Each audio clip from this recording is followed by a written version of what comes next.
Достор, митинг. Ертең митинг екен. Мына бүгін митингке деп шыққан адамдар не деген урамен шықты. Баткенге алып барыла бізге автобус алып келе депші. Билік айтқанын қылып автобустар алып келді. Бирок 4 автобус алып келді, бирөөсү толгон жок та. Напрочь отказ берип, біз барбайбыз деп кыйкырып, біз видеодон баарын көрдүк, көзүбүздө элечи. Анан ертең ошолой анан кийин автобустар алып келгенден кийин садыр кетсин деп чыкты да. Ертең кайра эле ошо садыр кетсин. Анан дагы камчы кетсин деп ертең ызы чыгып чыгарат да. Булар уже түшүнүктүү да, ясно да буларчы. Булар 3-чү лицо экен. Любой адам билет, 3-чү тарап экенчи. Эптеп эле кырсанын ичинен өзара уруш неме кылышат да булардачы. Ошол себеп, достор, ертең митингке чыккандарды бийлик, өкмөттөн, өкүлдөрдөн кыскасы суранайлы.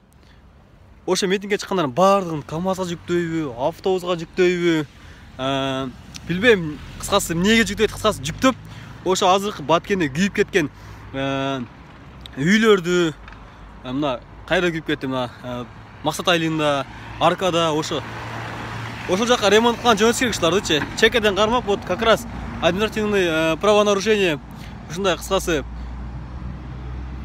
иши көп да. Ошондой кылыш керек да, бизге тынччылык керек да, уже мына митингде тоюп калдык да, ошо биз митинг деп жүрүп акыры ушул положенияга келип калдык. Ошо билден сурайлы, достор. Мына белгилеп кеткиле ушул видеонун түгүнө, комментарийга белгилеп кетиңиздер. Анан ертең митингге чыгам дегендер мени сөгсөңүздөр, мен дагы кубанам, комментарий жазып сөгөрүлө.